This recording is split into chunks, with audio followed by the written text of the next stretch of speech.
ये कहानी बहुत ही ज़्यादा इंटरेस्टिंग है, इसीलिए हमने इस वीडियो को बहुत लंबा बनाया है। लेकिन आप कहीं पर भी बोर नहीं होंगे और आपको इस वीडियो में बहुत ज़्यादा मजा आने वाला है। ये कहानी एक ऐसे लड़के की है जिसकी शुरुआती जिंदगी बहुत ही ज़्यादा डिस्टर्ब थी। मतलब उसके साथ सभी चीज़ें अनएक्सपेक्टेड हो रही थी, लेकिन इसके बाद भी उसने हार नहीं मानी।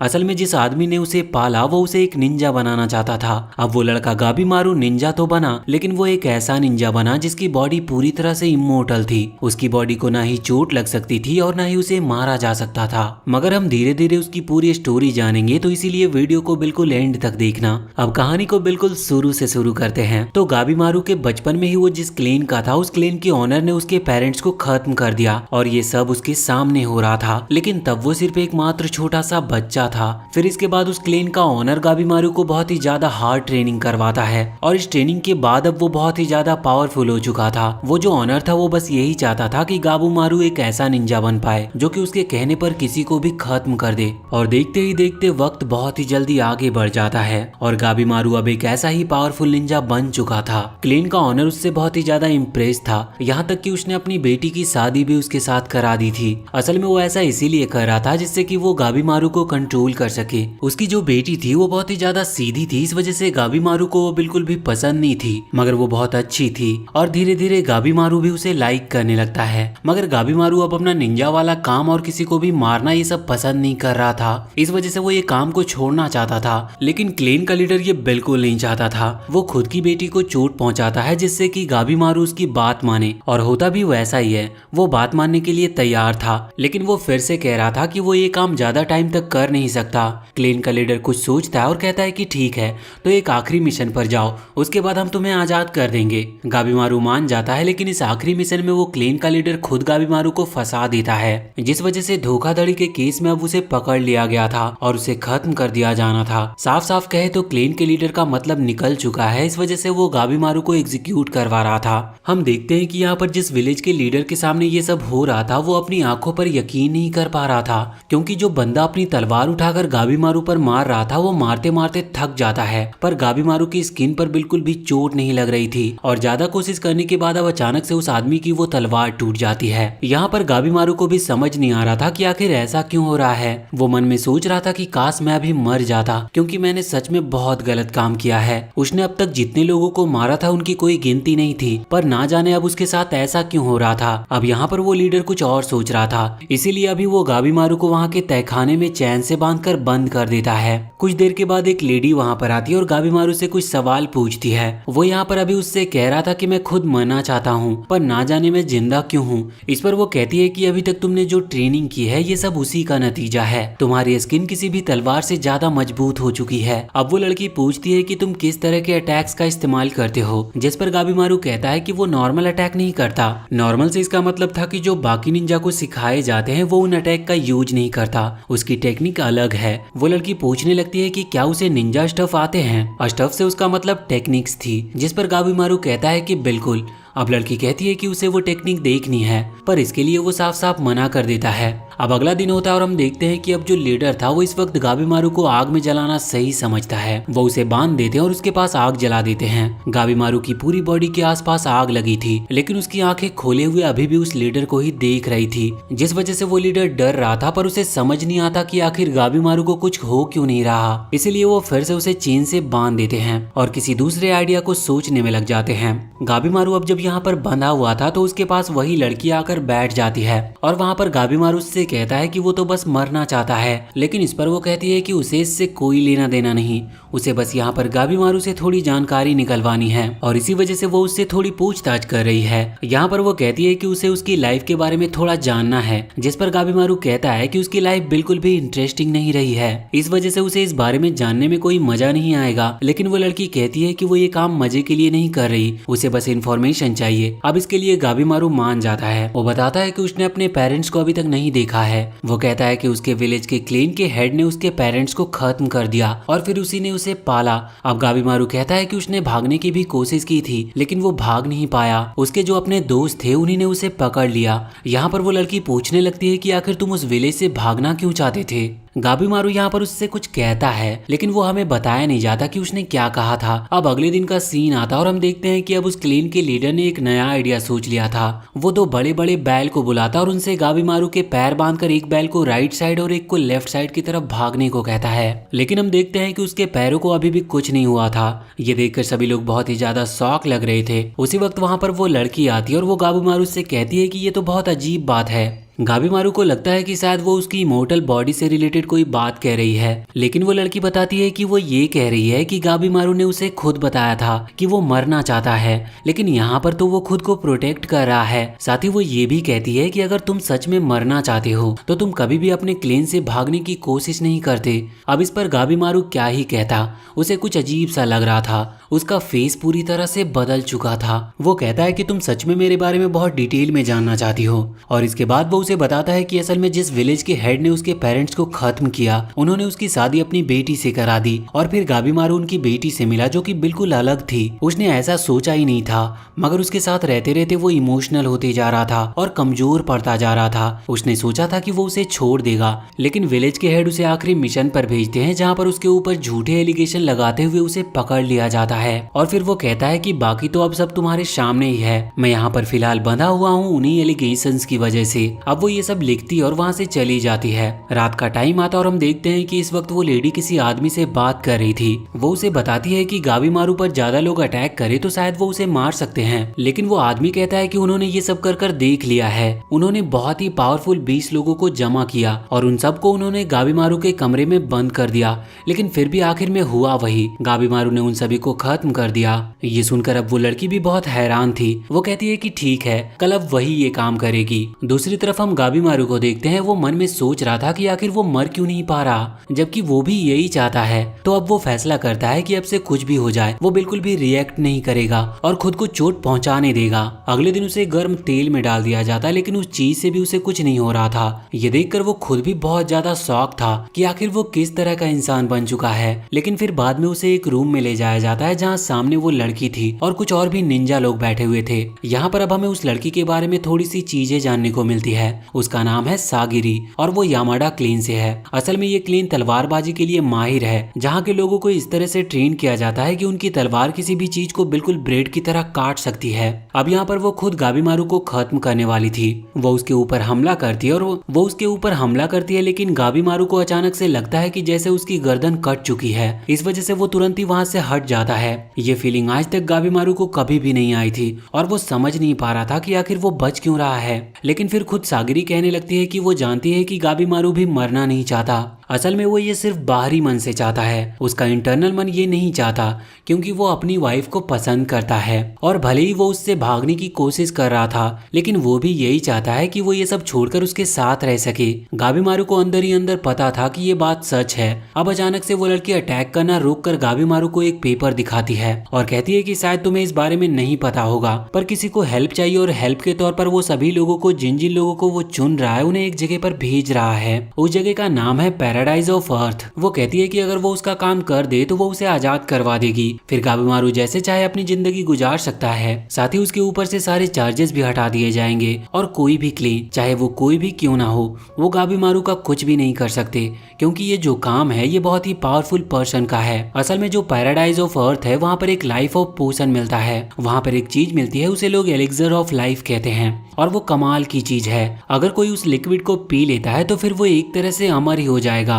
इस चीज के लिए उस आदमी ने और भी कई लोगों को अपने साथ अपने सोल्जर में भेजा था, लेकिन जितने भी वहाँ से लौट कर आए उनकी बॉडी से फ्लावर निकल रहे थे और वो मारे भी जा चुके थे। किसी को भी समझ में नहीं आया कि ये क्या है, लेकिन फिर भी उन्होंने हार नहीं मानी और वो अभी भी वहाँ पर अपने लोगों को भेजते रहते हैं, इसी उम्मीद की तलाश में कि कोई तो उस एलेक्सर ऑफ लाइफ को वहाँ से लेकर आ पाएगा। और इसीलिए अभी वो आदमी यहाँ पर अलग अलग जगहों से पावरफुल लोगों को बुला रहा है, जहाँ पर सागिरी कहती है कि तुम्हारा दूसरा काम ये रहेगा कि तुम वहाँ पर जितने भी आए हुए लोग हैं उनमें से उन लोगों को ढूंढोगे जो कि तुम्हारी तरह बहुत स्ट्रॉन्ग हो और उनमें भी जीने की चाह हो, जिसके लिए वो तुरंत ही हाँ कर देता है, क्योंकि उसे बस इस सब से अब आजाद होना था। यहाँ पर जो गाबीमारू का लीडर था वो कहता है कि वो गाबीमारू को यहाँ से जाने नहीं देगा, क्योंकि वो पहले ही उससे बहुत परेशान था और उसने ठान लिया था कि उसे गाबीमारू को खत्म करना है। यहाँ पर गाबीमारू सागिरी से पूछता है कि तुमने कहा था कि तुम मेरे निंजा टेक्निक को देखना चाहती हो, क्या तुम्हें सच में मेरी पावर देखनी है? तो इस पर वो हाँ करती है, जिसके बाद गाबीमारू अपनी एनर्जी एनर्जी को रिलीज करता है। उसका एनर्जी बहुत ही ज्यादा पावरफुल था और इस एनर्जी की वजह से वहाँ पर सारे लोग मारे जाते हैं और अभी सिर्फ क्लेन का लीडर बचा हुआ था। लेकिन अब वो इस हालत में नहीं था कि गाबीमारू को वो रोक पाए। गाबीमारू सागिरी से कहता है कि उसने उसे एक मौका दिया। अब गाबीमारू के पास एक होप है कि वो सबसे आजाद होकर फिर से अपनी लाइफ अपने वाइफ के साथ गुजार सकता है। इसके बाद हमें सागिरी की लाइफ के बारे में बताया जाता है। वो यामाडा क्लेन से है और उसके जो फादर थे वो उसी क्लेन के एग्जीक्यूटर थे। मतलब उनका काम था जिन लोगों ने जुर्म किया है उन लोगों को खत्म करने का। मगर उसके डैड कमाल के थे। उनकी तलवार की स्किल इस तरह से थी कि सामने वाला पर्सन ये जान ही नहीं पाता कि कब उसकी डेथ हो गई। इस वजह से उसे पेन का सामना ही नहीं करना पड़ता और सारे एग्जीक्यूशन उन्हें ही देने को कहा जाता था। सागिरी भी अपने फादर की तरह बनना चाहती थी। वो भी अपनी तलवारबाजी पर बहुत ज्यादा काम करती है। लेकिन अब तक उसने जितने भी लोगों को खत्म किया वो सभी पेन के साथ चीखे थे, जिस वजह से सागिरी के मन के अंदर एक डर भर गया था। यहाँ पर हमें उसके क्लेन का एक आदमी दिखाया जाता है जो कि उसे बताता है कि सागिरी के मन के अंदर अभी भी एक डाउट है जो उसे अपनी तलवार को सही तरह से यूज करने से रोक रहा है। साथ ही वो सागिरी से कहता है कि तुम अपनी तलवार की तरफ देखो। और जब वो अपनी तलवार पर देखती है तो उसे उन सभी लोगों के चेहरे दिख रहे थे जिन्हें उसने अब तक मारा था। अब उसके मन के अंदर एक डर पैदा हो गया था जिस वजह से वो हर किसी को खत्म करने में थोड़ी सी हिचकिचा रही थी। उसके मन में बस एक डाउट था लेकिन फिर भी वो हार नहीं मानती और वो यही करती है। अब इसके बाद फाइनली वो टाइम आ चुका था जब गाबीमारू को वहाँ उस आदमी के सामने ले जाना था जो कि उन्हें काम समझाएगा। तो यहाँ पर गाबीमारू अकेला नहीं था बल्कि कई सारे उसके साथ क्रिमिनल्स थे। ये सभी बहुत माहिर क्रिमिनल थे और इन लोगों ने जितने लोगों को मारा है उन लोगों की गिनती किसी के पास नहीं है। यहाँ पर सभी लोगों के चेहरे पर एक कपड़ा बांध दिया जाता है जिसकी वजह से उन्हें सामने से कुछ भी दिख नहीं रहा था। असल में बस ये ऐसा उस आदमी की प्रोटेक्शन के लिए किया जा रहा था। वो सभी क्रिमिनल अभी गुस्सा थे पर वो कुछ कर नहीं सकते थे। वैसे हम देखते हैं कि यहाँ पर सागिरी मन में सोच रही थी कि ये सभी क्रिमिनल्स हैं, इन लोगों ने लाखों लोगों को मारा है। अगर वो इन पर अपनी तलवारबाजी की प्रैक्टिस करे तो शायद वो बिना किसी डाउट के सही तलवार चलाना सीख सकती है। पर वो ऐसा भी नहीं कर सकती थी क्योंकि उसे ऐसा करने से साफ साफ मना किया गया था। यहाँ पर हम एक और लड़की को देखते हैं जो कि गाबीमारू के जस्ट पीछे बैठी हुई थी। वो उसे देखकर मन में सोच रही थी कि ये वही असैसिन निंजा है जो कि बहुत फेमस है। वैसे उसे अभी फिर से पेपर को अपने चेहरे पर लगाना पड़ता है। यहाँ पर सामने खड़ा आदमी कहता है कि तुम लोगों को पैराडाइज ऑफ अर्थ पर भेजा जा रहा है। वो जगह इतनी खतरनाक है कि हमें नहीं लगता कि तुम में से ज्यादा लोग वहाँ सरवाइव कर पाओगे। अब ये बात सुनकर सभी क्रिमिनल चलने लगते हैं और उन्हें यकीन नहीं होता कि सच में ऐसी कोई जगह होगी जहाँ पर वो लोग जिंदा नहीं रह सकते। मगर जब उनके चेहरे पर से वो पेपर हटाया जाता है तो उनके सामने एक आदमी था जिसकी पूरी बॉडी से फ्लावर निकल रहे थे। वो सभी ये देखकर शॉक थे। सामने खड़ा आदमी बताता है कि उन्होंने पहले भी 60 से ज्यादा लोगों को वहाँ पर भेजा था। उन 60 से ज्यादा लोगों में सिर्फ यही अकेला आदमी सरवाइव कर पाया। लेकिन इसकी बॉडी भी ना जाने कैसे इस तरह से रिएक्ट की कि उसकी बॉडी पर अपने आप ही फ्लावर उगने लगे। ये चीज देखकर सभी लोग बहुत ज्यादा शॉक थे तो वो वहाँ पर जाने से मना कर देते हैं। लेकिन यहाँ पर उन्हें मैनिपुलेट करने की कोशिश की जाती है। उनसे कहा जाता है कि ये तो ब्लेसिंग्स हैं। पैराडाइज ऑफ अर्थ एक हेवन जैसी जगह है, वहाँ पर तुम्हें एक नेचुरल और बहुत सुकून भरी डेथ मिल सकती है। लोग सोच रहे थे कि आखिर वो मरने के लिए वहाँ पर क्यों जाएं, लेकिन उनसे कहा जाता है कि अगर वो नहीं गए तो अभी उन्हें यहाँ पर मार दिया जाएगा। सभी लोग चिल्लाने लगते हैं जिस पर वहाँ सामने खड़ा आदमी कहता है कि ठीक है, तो जिन लोगों को ये एक्सेप्ट नहीं है वो लोग यहाँ से जा सकते हैं। उन सब में से एक क्रिमिनल वहाँ से खड़ा होकर जाने लगता है लेकिन तभी वो रेड हेयर वाला आदमी वहाँ पर आगे आते हुए सीधा उसकी गर्दन उड़ा देता है। ये देखकर बाकी सभी शांत हो चुके थे। सभी की गर्दन पर तलवार रख दी जाती है। उनसे कहा जाता है कि उनके पास और कोई ऑप्शन नहीं है, वो दो चीजों में से एक चीज को ही चुन सकते हैं, या तो यहाँ पर मरो या फिर वहाँ पर। अब सब लोग तैयार थे लेकिन कुछ देर के बाद एक आदमी वहाँ पर आकर बताता है कि जो नाव उस पैराडाइज ऑफ अर्थ के लिए निकलने वाली थी उस पर थोड़ी लिमिटेड सीट है, जिस वजह से इन क्रिमिनल के बीच एक आदमी एक दूसरे क्रिमिनल को मार देता है और कहता है कि मैं समझ गया, आप लोग यही चाहते हो। जिसके बाद वहाँ पर लड़ाई स्टार्ट हो गई थी और जिस आदमी ने उन सभी को इकट्ठा किया था उन लोगों को इस चीज से कोई फर्क नहीं पड़ रहा था क्योंकि वो तो चाहते ही यही थे कि जो भी कमजोर है वो यहीं पर मारा जाए। वैसे हम देखते हैं कि जिस आदमी ने उन्हें यहाँ पर इकट्ठा किया था उस चीज से वो बहुत ज्यादा खुश हो रहा था, उसे ये सब देखकर मजा आ रहा था। इस तरफ सैगरी और वो रेड हेयर वाला आदमी आपस में बात कर रहे थे। यहाँ पर वो कह रहा था कि सच में एक एग्जीक्यूटर होना बहुत ही ज्यादा मुश्किल काम है क्योंकि किसी को मारना मुश्किल नहीं है पर बाकी लोग जिस नजर से उन्हें देखते हैं वो बहुत मुश्किल से सहन होता है। जिस पर सैगरी कहती है कि वो सही कह रहा है, उसका बचपन भी इसी तरह से गुजरा था क्योंकि सैगरी के पेरेंट्स एग्जीक्यूटर थे, जिस वजह से सभी बच्चे जो कि सैगरी के दोस्त हुआ करते थे वो उसे परेशान करते, क्योंकि वहाँ एग्जीक्यूशन को बुरी चीज मानते थे, जबकि ये लोग उन्हीं को खत्म करते हैं जिन्होंने कुछ गलत किया हो। वैसे सच्चाई थोड़ी अलग है, यहाँ पर बस जो पावर में होता है उसी की मानी जाती है, फिर गलती चाहे किसी की भी क्यों ना हो। आगे हम देखते हैं कि ये लोग लड़ते हुए आपस में प्लान बनाते हैं कि क्यों ना टीम बना ली जाए और यहाँ पर जितने भी लोग खड़े हुए हैं उन्हें खत्म करके यहाँ से भागा जाए। और अब क्रिमिनल्स की टीम बन चुकी थी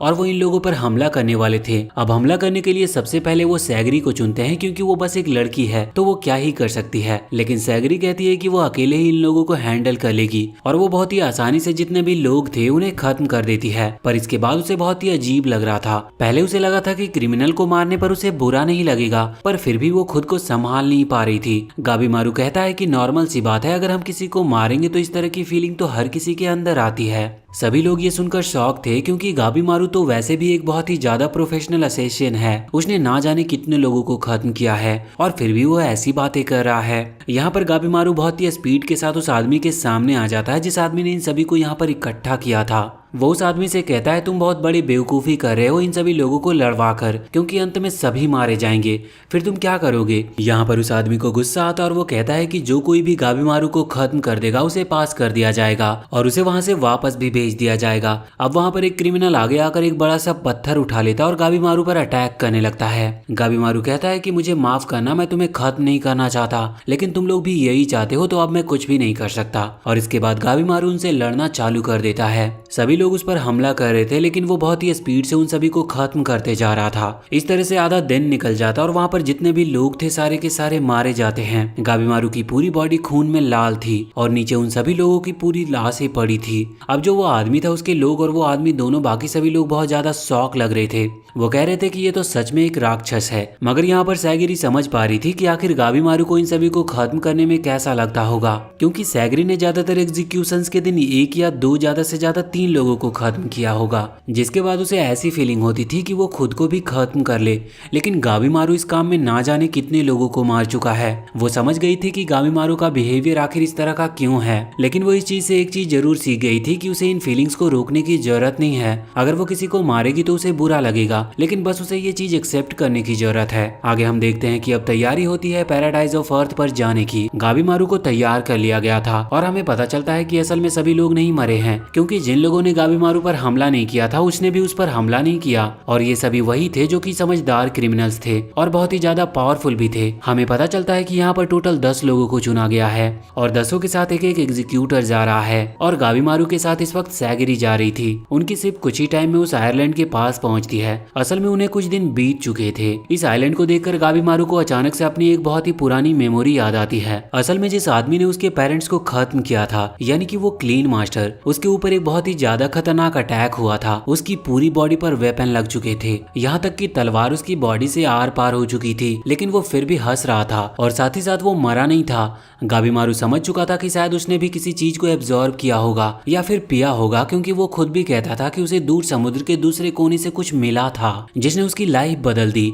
गाबीमारू ये पूरी स्टोरी अभी सैगरी के साथ शेयर करता है, मगर सैगरी कहती है कि उसे एलेक्जर ऑफ लाइफ के बारे में ज्यादा कुछ पता नहीं है। अब यहाँ पर ये लोग उस आइलैंड के आगे बढ़ते हैं। गाबीमारू और सैगरी अभी साथ में जा रहे थे। गाबीमारू के यहाँ पर हाथ बंधे हुए थे, आसपास फ्लावर्स थे, लेकिन वो जानता था कि यहाँ पर बहुत ही ज्यादा खतरा है, इसीलिए वो ये बात सैगरी को समझाता है और कहता है कि उसके हाथ खोल दे। लेकिन सैगरी कहने लगती है कि नहीं, वो ऐसा नहीं करेगी, क्योंकि उसे यही कहा गया है कि सभी लोगों को बांध कर ले जाना है और देखना है कि वो रूल्स को फॉलो करे। अब गाबीमारू कहता है कि इतने ज्यादा खतरे में वो हाथ बांधकर कैसे चल सकता है, आखिर वो खुद को प्रोटेक्ट कैसे करेगा। लेकिन फिर सैगरी नहीं मानती, इस वजह से गाबीमारू चुपचाप आगे बढ़ता है। लेकिन फिर वो फिर से रुक गया था और कहने लगा था कि नहीं, वो इस तरह से नहीं चल सकता। वो बस अपने हाथ खींचता है, जिस वजह से उसकी रस्सी टूट जाती है। लेकिन सैगरी कहती है कि वो ऐसा नहीं कर सकता और वो फिर से उसे एक रस्सी देती है। गाबीमारू चिल्लाकर कहता है कि तुम ये क्या कर रही हो, तुम्हें पता है कि हमें सिर्फ 3 दिन का खाना दिया गया है, क्या सच में लगता है कि वो एलेक्जर ऑफ लाइफ हमें 3 दिन में मिल जाएगा। इस पर सैगरी कहने लगती है कि उसे कुछ भी नहीं पता,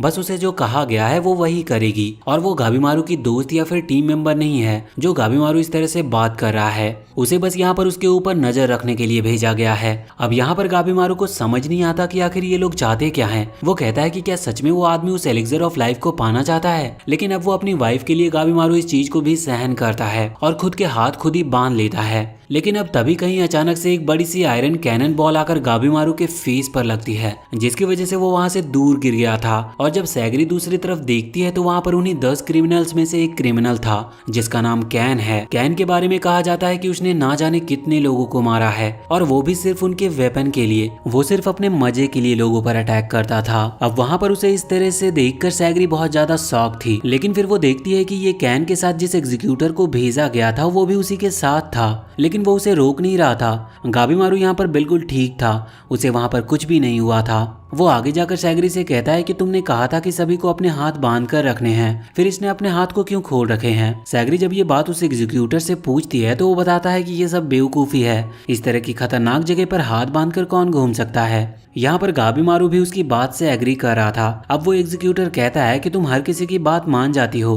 तुम्हें इस जगह पर आना ही नहीं चाहिए था, क्योंकि यहाँ पर सबसे ज्यादा खतरा तुम्ही को है। वैसे सैगरी यहाँ पर पूछती है कि आखिर वो दोनों उस एलेक्जर को ढूंढने की वजह यहाँ पर आकर इन पर अटैक क्यों कर रहे हैं। तो इस पर वो एग्जीक्यूटर बताता है कि उसने सोचा कि क्यों ना उस एलेक्जर के पीछे जाने से पहले वो बाकी क्रिमिनल को खत्म कर दे, और कैन इसीलिए ये करना चाहता था क्योंकि उसे तो सबके वेपन चाहिए, उसे वेपन कलेक्ट करने का शौक है। अब हम देखते हैं कि यहाँ पर वो गाबीमारू पर अटैक करना स्टार्ट कर देता है। उसकी जो पावरफुल वेपन्स थे उनमें से उसने एक वेपन को चुन लिया था, लेकिन जैसे ही वो वेपन गाबीमारू से लगता है तो वो बुरी तरह से टूट जाता है। लेकिन तुरंत ही कैन अपना दूसरा वेपन निकालता है, मगर उसका भी यही हाल होता है। यहाँ पर सैगरी गाबीमारू से कहती है कि भले ही वो अपने रूल फॉलो ना कर रहा हो, लेकिन तुम्हें अपने रूल फॉलो करने होंगे। और फिर वो गाबीमारू से हाथ बांधने के लिए कहती है। उसकी बात मानकर वो अपने हाथ बांध लेता है। यहाँ पर हम देखते हैं कि कैन अपने और भी कई सारे अटैक गाबीमारू के ऊपर करता है, लेकिन उसका कोई भी अटैक उसका कुछ भी बिगाड़ नहीं पा रहे थे। और अब गाबीमारू की बारी आती है। जब कैन उस पर अपने स्पीयर से अटैक कर रहा था तो गाबीमारू उसके अटैक को रोकता है, और इस वजह से जो कैन के सभी वेपन्स थे वो वहां हवा में गिर चुके थे। यहाँ पर गाबीमारू ने बस उसे थोड़ा सा धक्का ही दिया था, लेकिन सैगरी इस चीज से शॉक थी कि गाबीमारू ने एक ही अटैक में कैन को हरा दिया, क्योंकि इससे पहले अभी तक किसी ने कैन को हरा नहीं पाया था। लेकिन हम देखते हैं कि कैन अभी तक मरा नहीं था। वो खड़ा होता और फिर से गाबीमारू पर हमला करने लगता है, पर यहाँ पर गाबीमारू भी आगे बढ़ता और उस पर उसी के वेपन से अटैक करके उसे सच में इस बार मार देता है। और यहाँ पर कैन के साथ आया हुआ जो एग्जीक्यूटर था वो कैन की गर्दन निकाल लेता है, क्योंकि असल में उसे वापस लौटकर उन लोगों को वो दिखानी थी और बताना था कि हाँ सच में वो जिसके साथ गया था वो मारा जा चुका है। यहाँ पर वो थोड़ा खुश भी लग रहा था। वो कह रहा था कि चलो अच्छा हुआ, मैं यहाँ से जल्दी वापस चला जाऊंगा। ये चीज सैगरी को समझ नहीं आ रही थी, तो वो उसे बताता है कि यहाँ पर बहुत ही ज्यादा खतरा है, और असली खतरा तो उन्हें इन क्रिमिनल से भी है, क्योंकि कई सारे क्रिमिनल अपने एग्जीक्यूटर को मार चुके हैं। भले ही एग्जीक्यूटर कितना ही पावरफुल क्यों ना हो, लेकिन उन्होंने इस तरह की टेक्निक का यूज किया कि एग्जीक्यूटर भी कुछ कर नहीं पाए। कईयों ने तो सिर्फ स्ट्रेंथ के बल पर ही उन्हें हरा दिया, और कईयों ने कुछ गलत तरीके भी यूज किए। और यहाँ पर वो कह रहा था कि अभी तो फिर भी सिचुएशन ठीक है, कुछ टाइम बाद सिचुएशन और भी बिगड़ने वाली है, क्योंकि सभी क्रिमिनल्स वहाँ इस आइलैंड पर अंदर की तरफ बढ़ रहे हैं। जब वो सभी मिलेंगे तो ना जाने क्या होगा।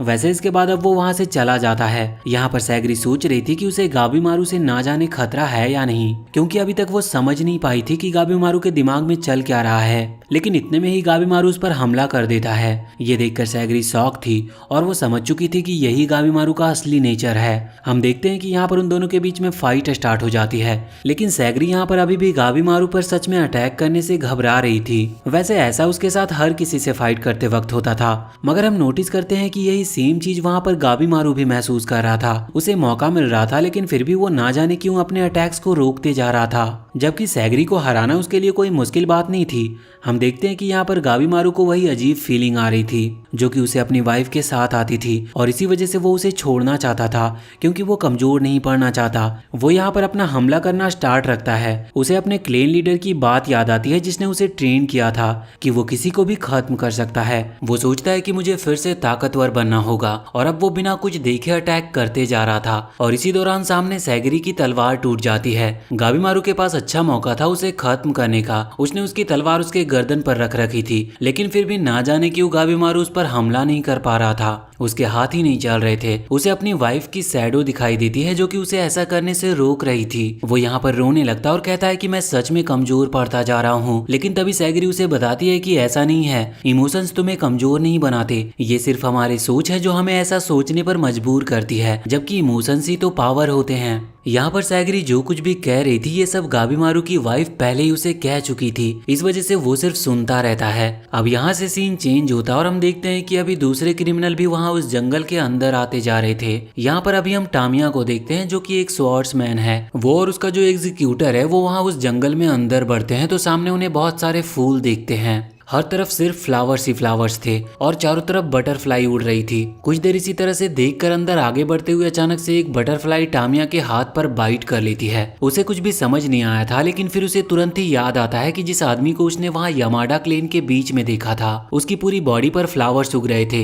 वो समझ गया था कि असल में ये उसी पॉइजनस बटरफ्लाई का काम है। वो तुरंत ही अपनी तलवार निकालता और अपना हाथ काट लेता है। ये चीज देखकर उसका एग्जीक्यूटर बहुत ज्यादा शॉक था। दूसरी तरफ हम वापस से गाबीमारू के पास आते हैं जहाँ पर हम देखते हैं कि अभी इस वक्त उन्हें भी कुछ अजीब मॉन्स्टर्स मिले थे जिनका फेस पूरी तरह से शार्क की तरह था। गाबीमारू तुरंत अपना मास्क लगाता और उनसे फाइट करना स्टार्ट कर देता है। यहाँ पर वो सैगरी से कहता है कि तुम बस थोड़ा पीछे रहकर खड़ी रहो और ध्यान रखना कि तुम पर कोई अटैक ना करे। मगर सैगरी को कुछ भी समझ नहीं आ रहा था कि गाबीमारू अकेले ही इतने सारे मॉन्स्टर से लड़ने के लिए आगे बढ़ चुका था और अब सैगरी ध्यान नहीं देती, इस वजह से एक मॉन्स्टर उस पर अटैक करने वाला था। लेकिन गाबीमारू वहाँ अपनी फाइट पूरी करते हुए यहाँ पर आकर सैगरी को भी बचा लेता है। लेकिन अब देखते ही देखते वहाँ पर और भी कई सारे मॉन्स्टर्स आने लगे थे, पर तभी वहाँ पर कुछ क्रिमिनल्स और उनके एग्जीक्यूटर वहाँ पर आ जाते हैं और उन्होंने भी यहाँ पर फाइट करके गाबीमारू और सैगरी को बचा लिया था। बाद में वो दोनों उनके साथ टीम अप कर लेते हैं, जहाँ पर उन सभी क्रिमिनल्स और एग्जीक्यूटर में से एक लड़की जिसका नाम यजू रिहा है वो गाबीमारू को यहाँ के सभी मॉन्स्टर्स के बारे में कुछ कुछ बताती है। मतलब वो लोग जब यहाँ आ रहे थे तो उन्हें भी इस तरह के खतरनाक मॉन्स्टर्स मिले थे।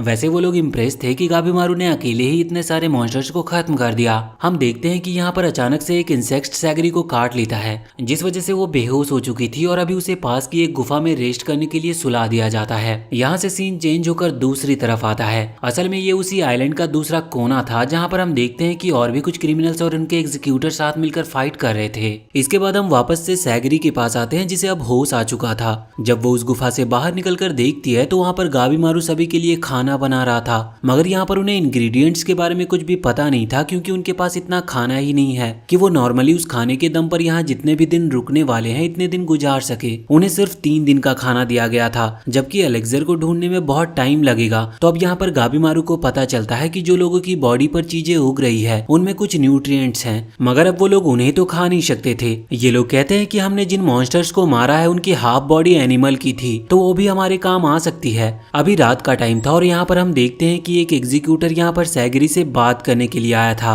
वो उससे कहता है कि उसे इस आइलैंड से वापस लौट जाना चाहिए क्योंकि ये आइलैंड बहुत खतरनाक है और एक लड़की को यहाँ पर नहीं होना चाहिए। लेकिन सैगरी को समझ नहीं आ रहा था कि वो ऐसा क्यों कह रहा है, जबकि सैगरी तो स्ट्रांग है, मगर उसका सिर्फ यही मतलब था कि सैगरी कुछ नहीं कर सकती, उसे यहाँ से जाकर क्लेन को संभालना चाहिए और घर का काम करना चाहिए।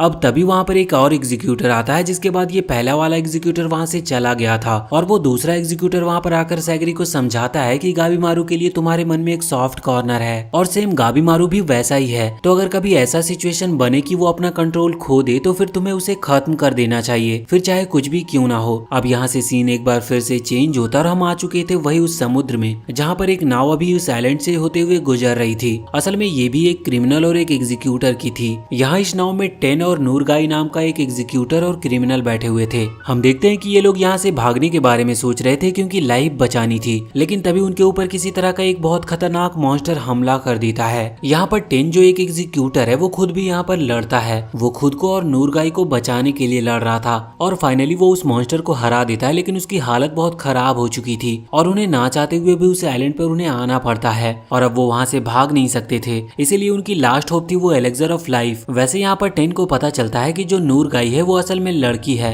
उसके बाद ये सीन चेंज होता और हम वापस आ जाते हैं गाबीमारू और सैगरी के पास। वो यहाँ पर बैठकर बात कर रहे थे। वैसे बाद में अगले सीन में हम देखते हैं कि वो जो मास्टर थे जिन्होंने कहा था कि सैगरी को वापस लौट जाना चाहिए, वो यहाँ पर अभी सैगरी से बात कर रहे थे। इस दौरान उन पर कोई हमला कर देता है, उन्हें बहुत खतरनाक चोट लगती है। यह अटैक जिसने किया था वो एक बहुत ही खतरनाक क्रिमिनल था और लोग इसे जॉइंट कहकर बुलाते थे। इसने पहले ही अपने एग्जीक्यूटर को मार दिया था। इसके बारे में कहा जाता है कि ये बचपन से ही इतना स्ट्रॉन्ग था कि उसकी बॉडी बचपन में ही जॉइंट की तरह बड़ी हो गई थी और बहुत ही ज्यादा स्ट्रॉन्ग और हार्ड बन गई थी। अब यहाँ पर वो जॉइंट सैगरी पर भी हमला करने वाला था, लेकिन इस दौरान गाबीमारू वहाँ पर आ जाता और उसे लात मारते हुए बहुत ही दूर फेंक देता है। हम देखते हैं कि यहाँ पर सागरी उस सीनियर एग्जीक्यूटर की चोट पर कपड़ा बांध रही थी, लेकिन उसे इतनी चोट लग गई थी कि उसका ब्लड रुक ही नहीं रहा था और वो जानता था कि वो बच नहीं सकता।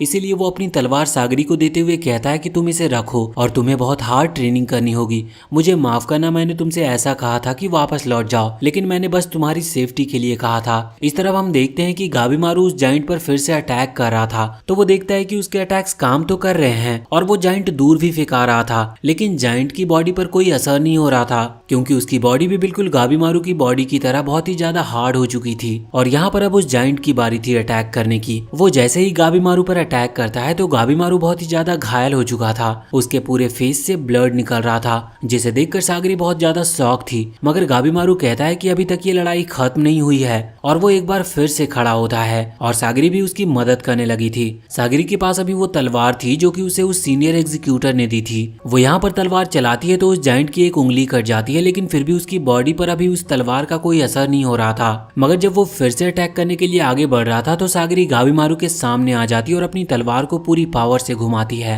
इस वक्त उसके जो भी इमोशंस थे और जो डाउट था वो उसके सामने नहीं आ रहा था। इस वजह से उसकी तलवार फाइनली उसी तरह से स्ट्राइक करती है जिस तरह से वो हमेशा से करना चाहती थी, लेकिन उसके इतनी ज्यादा पावरफुल अटैक के बाद भी उससे कुछ हो नहीं रहा था। मगर अब गाबीमारू खड़ा होता है और कहता है कि अब हमें साथ में मिलकर काम करना होगा। इसके बाद वो अपनी निंजा पावर्स को एक्टिवेट करते हुए अपनी निंजा एनर्जी को रिलीज करता है। वैसे ये एनर्जी अभी भी उस जाइंट को कोई फर्क नहीं पहुंचा पा रही थी, उसे बिल्कुल भी चोट नहीं लग रही थी, लेकिन इस एनर्जी की वजह से आसपास के पेड़ों में आग लगने शुरू हो गए थे, जिसकी वजह से वहाँ पर धुआं ही धुआं हो रहा था और अब जाइंट को आसपास कुछ दिखाई नहीं दे रहा था और वो गलती से वहाँ नीचे गिर गया था। और इसी मौके की तलाश में गाबीमारू तुरंत उसके पास आकर उसे पकड़ लेता है। साथ ही सैगरी भी तुरंत आगे बढ़कर जाइंट पर अटैक कर देती है, जिस वजह से जाइंट यहाँ पर मारा जाता है और अब उन्होंने फाइनली उसे हरा दिया था। अब उस जंगल में आग बढ़ रही थी, इस वजह से वो वहाँ से निकलने की कोशिश करते हैं। यहाँ पर सैगरी उसी मास्टर को देखती है, ये वही था जिसने उसे वो तलवार दी थी और अब वो जिंदा नहीं था। अब वहाँ जंगल से बाहर निकलते वक्त वहाँ बाहर की साइड उन्हें याजुरिया और उसके एग्जीक्यूटर मिलते हैं।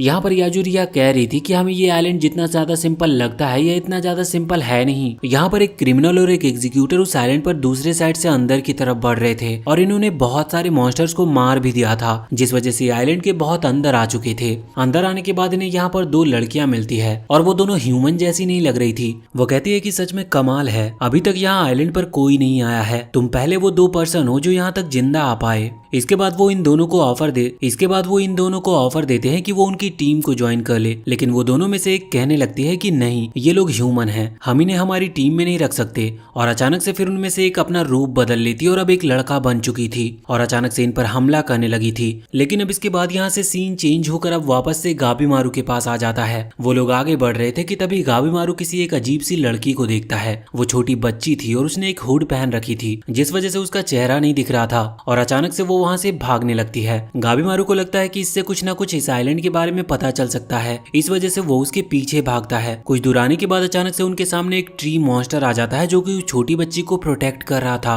मगर गाबीमारू यहाँ पर यूजिरिया और उसके एग्जीक्यूटर को आगे करते हुए उस ट्री मॉन्स्टर को उनसे लड़ने के लिए छोड़ देता है और खुद सैगरी के साथ उस छोटी बच्ची की तरफ भागता है। कुछ देर के बाद वो छोटी बच्ची को पकड़ने वाला था, तब वो देखता है कि उस छोटी बच्ची के पास बहुत ज्यादा स्ट्रेंथ है और साथ ही जब वो रोने लगती है तो अचानक से वहाँ आसपास के सभी ट्रीज की वाइन्स आकर गाबीमारू पर अटैक करने लगती है। वैसे गाबीमारू उसे पकड़े हुए था, लेकिन सागरी ये देखते हुए उसे मना करती है और कहती है कि उसे छोड़ दो। अब यहाँ पर सागरी आगे आते हुए उस छोटी बच्ची से बहुत ही ज्यादा फ्रेंडली तरीके से बात करती है, बिल्कुल एक मदर की तरह, जिसके बाद वो छोटी बच्ची बिल्कुल चुप हो गई थी। वैसे वो यहाँ पर सो चुकी थी। हम देखते हैं कि अब यूजिरिया और उसका एग्जीक्यूटर वहाँ पर आते हैं और वो बताते हैं कि वो ऑलरेडी उस ट्री मॉन्स्टर को हरा चुके हैं। मगर अचानक से वो ट्री मॉन्स्टर बात करने लगता है और वो कहता है कि बस वो लोग उस छोटी सी बच्ची को छोड़ दे, इसके बदले वो उन्हें खाने के लिए जितना मर्जी उतना सामान दे सकता है और साथ ही साथ उस एलिक्सर ऑफ लाइफ की इंफॉर्मेशन भी दे सकता है। ये सुनने के बाद ये सभी लोग बहुत ही ज्यादा शॉक थे, मगर यहाँ पर यूजिरिया को उसकी बात पर यकीन नहीं था। वो थोड़ा सोचकर कहती है कि हमारे पास खाने के लिए पहले ही बहुत सारी चीजें हैं और हम तुम पर यकीन कैसे कर ले।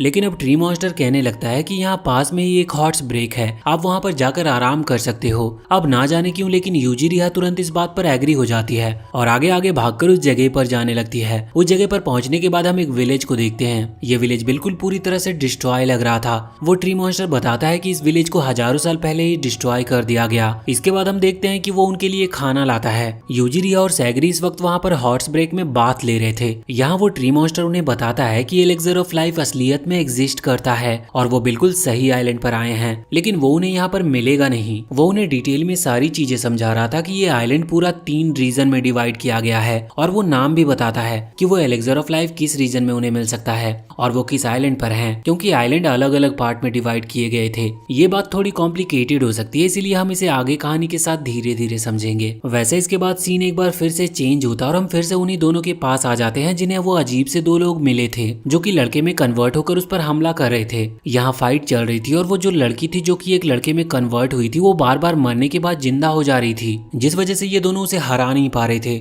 लास्ट में उसकी जीत होती है और वो इन दोनों को एक बड़े से गड्ढे में फेंक देते हैं। यहाँ उनकी बॉडी से फ्लावर निकलने वाले थे लेकिन उनकी जान बच चुकी थी।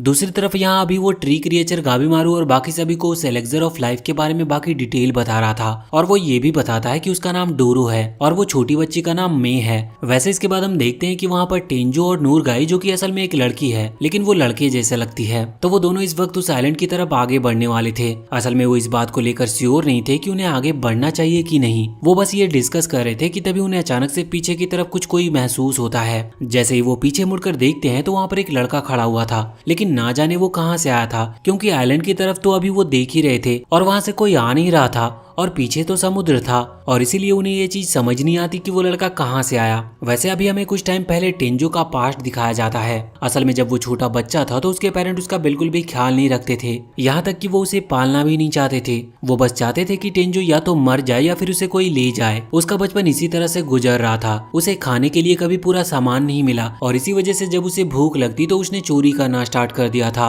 हालांकि एक बात थी कि वो हमेशा चोरी नहीं करता था, जब उसे भूख लगती और भूख से सहन नहीं होती तभी वो चोरी करने जाता। एक दिन उसकी कुछ बुरे लोगों से मुलाकात होती है। टेंजो को वो बिल्कुल भी पसंद नहीं आते। वो उन्हें सबक सिखाता और उन्हें पीटने लगता है। वो तीनों को देखकर लग रहा था कि वो बहुत स्ट्रांग है, लेकिन टेंजो ने उन तीनों को ही हरा दिया था। तभी एक आदमी वहाँ पर आता है जो कि टेंजो के सामने तलवार कर देता है। इसके बाद से वापस से हम करंट टाइम में आ जाते हैं, जहाँ की वो लड़का इस वक्त इन्हीं की तरफ देख रहा था। इन लोगों को कुछ भी समझ नहीं आता।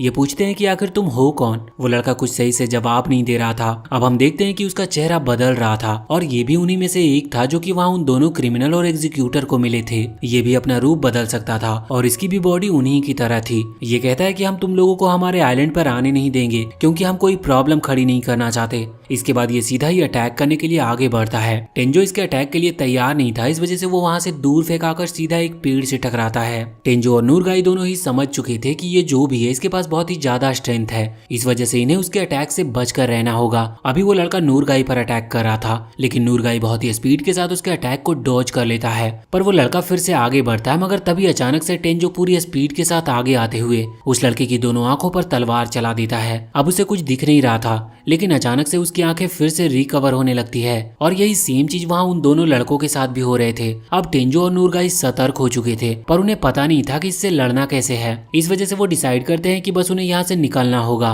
यहाँ पर टेंजो नूरगाई से कहता है कि तुम कुछ मत करना, बस सीधा आइलैंड की तरफ भागना। और अब टेंजो बहुत ही ज्यादा स्पीड के साथ आगे बढ़ता और उस लड़के पर अटैक करके उसकी बॉडी पार्ट्स को कट कर देता है और इसके बाद ये दोनों यहाँ से भागते हैं। बॉडी पार्ट फिर से रिकवर कर रहे थे और वो लड़का फिर से इनके पीछे आने लगा था। टेंजो बार बार यही चीज कर रहा था, लेकिन उस लड़के की स्पीड भी इतनी तेज थी कि वो इनकी बराबरी से भाग रहा था। तभी अचानक से एक वेपन वहां पर आता है जो कि उस लड़के की गर्दन को कट कर देती है। वो फिर से रिकवर हो जाएगी, लेकिन हम देखते हैं कि ये अटैक असल में टेंजो के मास्टर सैन ने किया था। वैसे वो ब्लाइंड है, लेकिन फिर भी उनका निशाना कभी नहीं चुकता। अब हम देखते हैं कि वो वहां से बहुत ही स्पीड के साथ भाग रहे थे, यहाँ तक कि हम देखते हैं कि मास्टर सैन भी इस वक्त बहुत ही तेजी से भाग रहे होते हैं। नूरगाई ये देखकर शॉक थी। वो इस बारे में टेंजो से पूछती है तो टेंजो बताता है कि असल में उसके जो मास्टर हैं वो देख नहीं सकते, लेकिन चीजों को महसूस कर सकते हैं और साथ ही वो स्मेल के थ्रू भी चीजों का पता लगा सकते हैं। इस वजह से उन्हें बिना कुछ दिखाई दिए भी सब कुछ दिखाई देता है। अब यहाँ से वो तीनों ही कुछ दूर पहुंच चुके थे, जहाँ पर पहुंचने के बाद टेंजो नूरगाई को अपने मास्टर से अच्छी तरह से इंट्रोड्यूस कराता है, जहाँ पर उसके मास्टर सैन कहने लगते हैं कि तुम्हें थोड़ा ध्यान देना चाहिए। तुम उस लड़के से फाइट कर रहे थे लेकिन मुझे तुम्हारी फाइट तकनीक बिल्कुल भी पसंद नहीं आई, इस वजह से फिर मैं बीच में आया। अगली बार तुम्हारी जब फाइट होगी तो तुम्हें थोड़ा देख कर फाइट करनी है। यहाँ पर नूरगाई ये देखकर शौक थी। वो मन में सोच रही थी कि इस तरह के खतरनाक आइलैंड जहाँ पर उन्हें ये भी नहीं पता कि वो लोग 10 मिनट से ज्यादा भी सरवाइव कर पाएंगे कि नहीं, वहाँ पर ये लोग आपस में एक दूसरे को इंस्ट्रक्शन दे रहे थे और मास्टर सैन यहाँ पर टेंजो को सिखा रहे थे। अब यहाँ पर टेंजो उनसे पूछता है कि आप यहाँ पर क्या कर रहे हो और आपके साथ जो क्रिमिनल था वो कहाँ पर है। इस पर मास्टर सैन कुछ डिटेल में बताते हुए कहते हैं कि उनके साथ जो लड़की थी उसने उन्हें धोखा दिया, इस वजह से उन्होंने उसे खत्म कर दिया और वो अभी आइलैंड से वापस जा रहे थे, लेकिन वहाँ पर उन्हें इस आइलैंड पर कई सारे अजीब मॉन्स्टर्स के होने का पता चला, जिस वजह से वो अपने साथियों को लेने के लिए यहाँ पर वापस लौट कर आए हैं। अब जब तक वो ये सब बता रहे थे उसी वक्त वहाँ पर वही लड़का आ जाता है। मास्टर सैन यहाँ पर नूरगाई और टेंजो को बचा लेते हैं, लेकिन अब उस लड़की ने यहाँ पर मास्टर सैन की गर्दन पर अटैक कर दिया था, जिस वजह से उन्हें बहुत ही ज्यादा खतरनाक चोटें आई थी। टेंजो इस वक्त उस लड़के से फाइट कर रहा था, लेकिन वो लड़का इस वक्त इतना ज्यादा फास्ट हो चुका था कि वो टेंजो के हर अटैक को डॉज कर रहा था। वो बताता है कि उसने टेंजो की स्पीड को कैलकुलेट कर लिया है और अब वो उसे मार नहीं सकता और अब वो लड़का टेंजो पर हमला करता है, जिसकी वजह से टेंजो की बॉडी पर बहुत ही ज्यादा खतरनाक चोट आ चुकी थी। अब अचानक से यहाँ से हमें टेंजो का पास्ट का सीन दिखाया जाता है। अभी हम देखते हैं कि असल में जिस आदमी ने गाबीमारू को वहाँ तलवार दिखाई थी वो कोई और नहीं बल्कि मास्टर सेन थे। उन्होंने उसे अपना स्टूडेंट बना लिया था और उसे ट्रेनिंग दे रहे थे। वो और भी कई सारे स्टूडेंट्स को ट्रेनिंग देते थे। यहाँ पर टेंजो पूछता है कि आखिर उन्होंने उसे क्यों चुना। इस पर वो बताते हैं कि उन्हें उसके अंदर पोटेंशियल दिखा था और कुछ करने की चाहत दिखी थी, और वो कहते हैं कि तुम ज्यादा मत सोचो, फ्यूचर में ये बात तुम खुद समझ जाओगे। लेकिन यहाँ पर टेंजो की स्किल बहुत ही ज्यादा खराब थी। वो ना ही तलवारबाजी में अच्छा था और ना ही उसे और किसी तरह के अटैक्स आते थे। यहाँ पर टेंजो कहता है कि वो ये चीज नहीं कर सकता। वैसे मास्टर सैन उसे समझाते हैं कि नहीं, तुम यहाँ से नहीं जा सकते, तुम्हें ट्रेनिंग करनी होगी। अगर तुम डिसिप्लिन के साथ ट्रेनिंग करते हो तो तुम स्ट्रांग बन सकते हो। लेकिन इस चीज पर टेंजो कहता है कि नहीं, वो ऐसा नहीं करना चाहता, वो बस अपनी लाइफ नॉर्मल गुजारना चाहता है। अब मास्टर सैन कहते हैं कि अगर तुम सच में ऐसा चाहते हो तो ठीक है, लेकिन इससे पहले तुम्हें मुझे खत्म करना होगा। ये बात टेंजो को समझ में नहीं आती। अब वो वहाँ से बाहर आ जाता और ये डिसाइड नहीं कर पा रहा था कि मास्टर सॉन ये क्या कह रहे हैं। बाहर आकर वो उसी रेड हेयर वाले आदमी से मिलता है, जहाँ पर उसे वो ये सब बातें बताता है कि मास्टर सैन ने उससे ऐसा सब कुछ कहा। अब यहाँ पर वो रेड हेयर वाला आदमी कहने लगता है कि अच्छा, तो तुमसे भी ऐसा ही कहा गया है। इसके बाद अब वो टेंजो को एक ग्रेवयार्ड के पास ले आता है, जहाँ पर वो उसे एक लड़के की ग्रेव दिखाता है। वो बताता है कि ये ग्रेव मास्टर सैन के एक स्टूडेंट का है और उसे खुद मास्टर सैन ने खत्म किया था। असल में इस स्टूडेंट ने कहा था कि इसे मास्टर सैन से नहीं सीखना, जिसके बाद मास्टर सैन मान गए और उन्होंने उसे जाने दिया। लेकिन फिर ये लड़का पकड़ा गया, जिस वजह से मास्टर सैन को खुद ही ऑर्डर दिया गया था कि उन्हें इस लड़के को खत्म करना है। लेकिन मास्टर सैन कभी ऐसा करना नहीं चाहते थे, पर उनके पास दूसरा कोई ऑप्शन नहीं था, वो कुछ भी नहीं कर सकते थे। इसीलिए उन्होंने तुमसे ऐसा कहा जिससे कि उनके सामने सेम कंडीशन दूसरी बार ना खड़ी हो जाए, क्योंकि अगर तुम उन्हें ज्वाइन करके रखोगे तो एक दिन तुम खुद उनसे ज्यादा स्ट्रॉन्ग बन जाओगे, और अगर तुम यहाँ से छोड़कर जाना चाहते हो तो तुम्हें उन्हें पहले खत्म करना होगा। इसके बाद टेंजो समझ चुका था कि मास्टर सैन सिर्फ उसकी भलाई के लिए ऐसा सब कुछ कह रहे थे और वो उसे इसीलिए ट्रेन करना चाहते थे। फिर वो हार्ड ट्रेनिंग करता और हार नहीं मानता। उसने पहले से बहुत ही ज्यादा प्रोग्रेस कर ली थी। इसके बाद हम करंट टाइम में आते हैं, जहाँ पर टेंजो को बहुत ही ज्यादा चोट लग गई थी, लेकिन वो देखता है कि उसके मास्टर और साथी नूरगाई दोनों ही खतरे में थे। इस वजह से वो खड़ा होता और उस लड़के को मारने लगता है। उसे बस और कुछ भी सूझ नहीं रहा था, उसे बस यही था कि उसे किसी भी तरह से मास्टर और नूरगाई को प्रोटेक्ट करना है। यहाँ पर मास्टर उसकी हेल्प करने के लिए आगे आने वाले थे, लेकिन वो उनसे कहता है कि उन्हें यहाँ से निकल जाना चाहिए और नूरगाई को अपने साथ ले जाना चाहिए। मास्टर वैसे तो ऐसा करना नहीं चाहते थे, पर टेंजो के 2-3 बार कहने पर वो बात मान जाते हैं और वहाँ से चले जाते हैं। हम देखते हैं कि कुछ ही देर में अब उस लड़के ने टेंजो को हरा दिया था, लेकिन यहाँ पर वो भी टेंजो की ब्रेवरी की तारीफ कर रहा था। अब हम कुछ दूर आकर देखते हैं कि मास्टर सैन और नूरगाई इस वक्त कुछ दूर आ चुके थे। यहाँ पर नूरगाई मास्टर सैन पर गुस्सा करते हुए कह रही थी कि आपने ये गलत किया, आपको उसे बचाना चाहिए था। लेकिन मास्टर कहते हैं कि नहीं, उसने अपनी लाइफ दी थी जिससे कि हम लोग बच सके, और अगर मैं वहाँ पर रुकता तो हम दोनों भी मारे जाते। मैं भी ये नहीं चाहता था कि उसके साथ ऐसा हो, पर मैं तुमसे वादा करता हूँ कि कुछ दिनों के बाद उससे इस चीज का बदला लेकर रहूंगा। वैसे वो ऊपर से बहुत ही हार्ड दिख रहे थे, लेकिन अंदर ही अंदर उन्हें बस टेंजो की वो पास्ट का सीन दिखाई दे रहा था। वो कभी भी उसे वहाँ पर छोड़कर यहाँ भागना नहीं चाहते थे, लेकिन टेंजो की वजह से उन्हें ऐसा करना पड़ा। अब इसके बाद यहाँ पर हम गाबीमारू और बाकी सभी के पास आते हैं। यहाँ पर हम देखते हैं कि सभी लोग अभी उस ट्री मॉन्स्टर से इन्फॉर्मेशन कलेक्ट कर रहे थे। इन्फॉर्मेशन इतनी ज्यादा हो चुकी थी कि उन लोगों के सर दुख रहे थे, इसीलिए वो फैसला करते हैं कि बाकी की इन्फॉर्मेशन वो कल लेंगे। यहाँ पर सभी सो रहे थे और गाबीमारू की ड्यूटी थी बाहर खड़े होकर गार्ड करने की। जिससे कि कोई मॉन्स्टर वहां पर अटैक ना कर दे। वैसे हम दूसरे सीन में देख रहे थे, तभी यहाँ पर उसी ट्री मॉन्स्टर ने कुछ चीजें बताई थी और उसने एक प्लेस का नाम भी बताया था, लेकिन उससे ज्यादा कुछ डिटेल नहीं बताई थी। इसीलिए गाबीमारू डिसाइड करता है कि वो उस जगह पर जाएगा। अब वो वहाँ के लिए निकल चुका था। वहाँ पहुंचने के बाद उसकी मुलाकात उसी लड़के से होती है जिसकी फाइट अभी अभी टेंजो से हुई थी। यहाँ पर वो लड़का गाबीमारू को देखकर बहुत ही ज्यादा आलस के साथ कहता है कि तुम यहाँ से चले जाओ, अब मैं एक और ह्यूमन से फाइट नहीं करना चाहता। गाबीमारू उससे कहता है कि क्या तुम भी यहाँ पर एलेक्सर ऑफ लाइफ के लिए आए हो। ये सुनकर वो लड़का शॉक था। वो तुरंत ही खड़ा होकर उससे फाइट करने लगा था। गाबीमारू उस पर अटैक करता है, जिस वजह से उस लड़के का हाथ टूट जाता है और साथ ही गाबीमारू उसके फेस पर भी मारता है। उस लड़के को बहुत ज्यादा डैमेज पहुंचा था, लेकिन उसकी बॉडी बार बार रिकवर कर रही थी। गाबीमारू ये देखकर शॉक था। वो कहता है कि क्या तुम भी टेंसेन में से एक हो। असल में ट्री मॉन्स्टर ने उसे बताया था कि यहाँ पर टेंसेन नाम के कुछ ह्यूमन जैसे दिखने वाले लोग हैं और ऐसे टोटल 10 लोग हैं। वैसे वो लड़का भी उस पर अटैक करके शॉक था, क्योंकि गाबीमारू की बॉडी भी रिकवर कर रही थी। असल में गाबीमारू को ज्यादा चोट नहीं लग रही थी, लेकिन उस लड़के के भी अटैक बहुत ही ज्यादा पावरफुल थे। अब गाबीमारू यहाँ पर अपनी दूसरी पावर का इस्तेमाल करता है। उस पर फायर टेक्निक का यूज करते हुए उसे जलाने की वो कोशिश करता है। वैसे इस चीज से उस लड़के को चोट तो आई थी, मगर फिर तुरंत ही उसने अपने आप को रिकवर भी कर लिया था। अब उन दोनों में फिर से बहुत ही खतरनाक फाइट स्टार्ट हो जाती है। यहाँ पर वो लड़का बार बार हील करता जा रहा था। फाइट के दौरान गाबीमारू उससे पूछता है कि क्या तुम सच में टेंसेन हो, लेकिन वो लड़का इस चीज पर कोई भी रिप्लाई नहीं देता। वो उससे एलेक्सर ऑफ लाइफ के बारे में भी पूछता है, लेकिन वो लड़का इस चीज पर भी रिप्लाई नहीं दे रहा था। गाबीमारू को समझ नहीं आ रहा था कि वो क्या करे। इस वजह से वो अपने अटैक्स को और ज्यादा स्पीड के साथ करना शुरू कर देता है। अब वो लड़का पीछे की तरफ आता और एक बार फिर से अपने ओरिजिनल फॉर्म यानी कि वो लड़की की तरह बदलकर अपनी जो ट्रू एनर्जी होती है उसे रिलीज करता है और वो बहुत ही ज्यादा फास्ट अटैक करना शुरू कर देता है। हम देखते हैं कि यहाँ पर गाबीमारू ने भी अपने अटैक्स को पूरी स्पीड से कर दिया था। गाबीमारू जानता था कि वो उसे कोई भी जवाब नहीं देगा, इस वजह से अब वो उसे मारने वाला था। यहाँ पर वो लड़का बुरी तरह से चोट खाकर नीचे गिर चुका था, पर गाबीमारू उससे पूछता है कि क्या तुम्हें एलेक्सर ऑफ लाइफ के बारे में पता है, लेकिन वो बिना कुछ जवाब दिए ही ये कहता है कि बहुत जल्द फिर से मुलाकात होगी। इसके बाद वैसे तो वो लड़का मर चुका था, लेकिन उसकी बॉडी से अचानक से बहुत सारे फूल निकलने लगते हैं और वो एक फ्लावर मॉन्स्टर में कन्वर्ट हो गया था। अब वो पहले से बहुत ही ज्यादा बड़ा हो चुका था और उसके अटैक अब और भी ज्यादा पावरफुल थे। वो यहाँ पर लाइटनिंग पावर का इस्तेमाल कर रहा था और गाबीमारू के पास जो फायर पावर है वो उस फ्लावर पर बिल्कुल भी काम नहीं कर रही थी। गाबीमारू के ऊपर कई सारे पावरफुल अटैक होते हैं, जिसकी वजह से अब वो अपना कॉन्शियसनेस खोने लगा था और वो सोच रहा था कि सच में इस आइलैंड पर बहुत सारे पावरफुल मॉन्स्टर्स हैं और ये टेंसेन बस उनमें से एक था, तो बाकी कितने ज्यादा स्ट्रांग होंगे। यहाँ पर उसके बाद अब गाबीमारू बेहोश हो जाता है और वो एक ड्रीम में फंस चुका था, जहाँ पर वो अपनी वाइफ के साथ था। वो ड्रीम बहुत अच्छा था, लेकिन वो जानता था कि वो यहाँ इस ड्रीम में नहीं रुक सकता,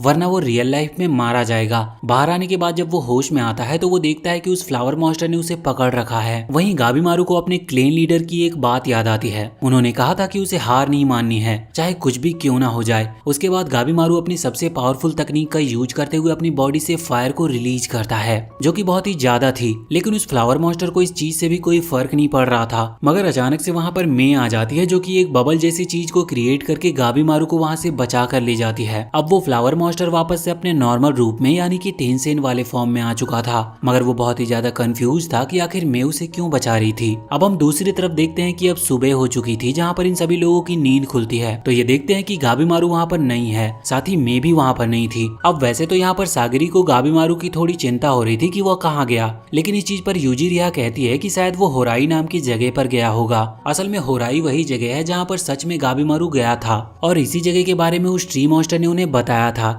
वैसे अब सैगरी वहाँ से जाकर गाबीमारू को ढूंढने वाली थी, लेकिन यूजिरिया और वो एग्जीक्यूटिव कहते हैं कि तुम ऐसा क्यों कर रही हो, जबकि गाबीमारू तो एक क्रिमिनल है, तो उसके बारे में फिक्र करके क्या मतलब। लेकिन सैगरी को इसका कोई रीजन नहीं पता था, वो बस उसे ढूंढने जा रही थी। लेकिन फिर ये लोग भी उसके साथ जाते हैं। अब वो लोग जंगल को पार करते हुए जा रहे थे। हम यहाँ पर देखते हैं कि अभी सैगरी थोड़ी चिंता में थी, क्योंकि वो लोग टेंसेन से लड़ने वाले हैं, जो कि बहुत पावरफुल होते हैं और उन्हें उनकी पावर का भी पूरा अंदाजा नहीं है। जो ट्री मॉन्स्टर था वो बता रहा था कि उन्हें हराना बहुत मुश्किल होने वाला है, क्योंकि एक टेंसेन 7 मिथिकल रेल्म को पहले ही मास्टर किया होता है। अब असल में हमें यहाँ पर थोड़ी बातें पता चलती है। ये जो ट्री मॉन्स्टर और जो टेंसेन है वो पहले ह्यूमंस हुआ करते थे। हम देखते हैं कि यहाँ पर अचानक से कुछ ऐसा हुआ कि उनकी जो बॉडी है वो चेंज होने लगी। कुछ लोग ट्री मॉन्स्टर बन गए और कुछ टेंसेन। सब लोग यही होप कर रहे थे कि उनके जो बच्चे हैं वो टेंशन बन जाए, क्योंकि चेंज तो सभी को होना था, लेकिन टेंशन बनने के बाद एक उम्मीद रहती है कि वो ह्यूमंस जैसे लगते हैं। अब यहाँ से सीन चेंज होता है और अगले सीन में हम आ चुके थे उन सभी टेंशन के पास, जो कि बैठकर अभी इस बात पर डिस्कस कर रहे थे कि असल में वो लड़के है या लड़की, क्योंकि वो तो दोनों में ट्रांसफॉर्म हो सकते थे।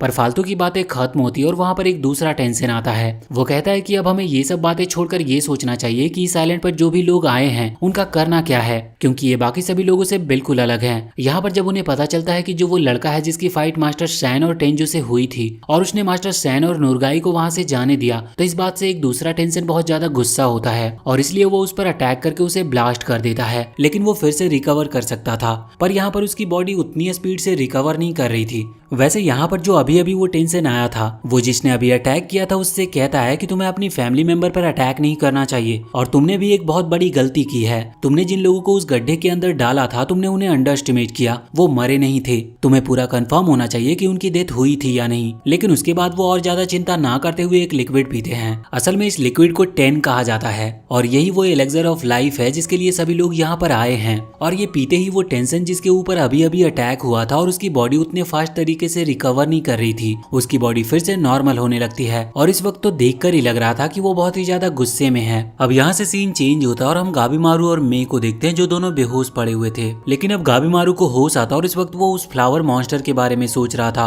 वो सोच रहा था कि अगर फिर से उसका उससे मुकाबला होता है तो वो उसे किस तरह से हरा सकता है। लेकिन अचानक से अब वहाँ पर 2 और लोग आते हैं। ये टामिया और उसका एग्जीक्यूटर थे। यहाँ पर वो दोनों गाबीमारू को देखकर कह रहे थे कि लगता है तुम्हें किसी ने बहुत बुरी तरह से पीटा है। और यहाँ पर जो टामिया था वो अब गाबीमारू पर हमला करने वाला था, क्योंकि वैसे भी वो अपना कंपटीशन कम करना चाहता है। अब वैसे तो गाबीमारू यहाँ पर लड़ाई के लिए पूरी तरह से तैयार था, लेकिन अचानक से वो बहुत ही ज्यादा हम्बल तरीके से उनसे कहता है कि उसे मारने की जरूरत नहीं है, वो इन लोगों के साथ टीम बनाना चाहता है। अब ये दोनों शॉक थे और इनको समझ नहीं आ रहा था। वैसे यहाँ पर जो वो एग्जीक्यूटर था वो भी टामिया को आकर रोक देता है। अब गाबीमारू यहाँ पर उन्हें थोड़ी डिटेल में बताता है कि यहाँ पर कुछ अजीब तरह के लोग हैं जिन्हें टेंसेन कहा जाता है। अब टामिया और जो उसका एग्जीक्यूटर था वो अभी तक उन टेंसेन से मिले नहीं थे, इस वजह से उन्हें इस बात पर भरोसा करने में थोड़ी प्रॉब्लम हो रही थी। पर अब जब उनकी ऑफिशियल टीम बन जाती है तो वो बात मानते हैं और फिर यहाँ पर पूछते हैं कि गाबीमारू के पास अभी और क्या क्या इन्फॉर्मेशन है। यहाँ गाबीमारू के पास बहुत ज्यादा तो इन्फॉर्मेशन नहीं थी, वो कुछ चीजें उन्हें बताता है, लेकिन अब इतने में मे को होश आ चुका था। अब ये लोग उससे पूछने लगते हैं कि क्या उसके पास कोई इन्फॉर्मेशन है कि आखिर इन टेंशन को कैसे हरा सकते हैं, जिस पर वो कहती है कि हाँ। और फिर वो बताती है कि एक टाओ नाम की चीज है, अब नहीं पता कि वो क्या है, लेकिन वो जो भी है उसकी मदद से इन्हें हराया जा सकता है। अब इन्हें टाओ की लोकेशन का तो पता नहीं था, पर इन्हें ये हो गया था कि हाँ इन्हें टाओ को पहले ढूंढना होगा, उस एलेक्सर ऑफ लाइफ से भी पहले। अब इसके बाद यहाँ से सीन चेंज होता और हम आ चुके थे सैगरी के पास। यहाँ पर वो पूरा ग्रुप आगे तो बढ़ रहा था, लेकिन उन्हें पता नहीं था कि सच में गाबीमारू अभी जिंदा भी है कि नहीं, क्योंकि यहाँ पर कई तरह के कितने पावरफुल मॉन्स्टर्स हैं। ये चीज वो पहले भी देख चुके थे, इसीलिए कोई चांस नहीं है कि गाबीमारू सच में जिंदा होगा।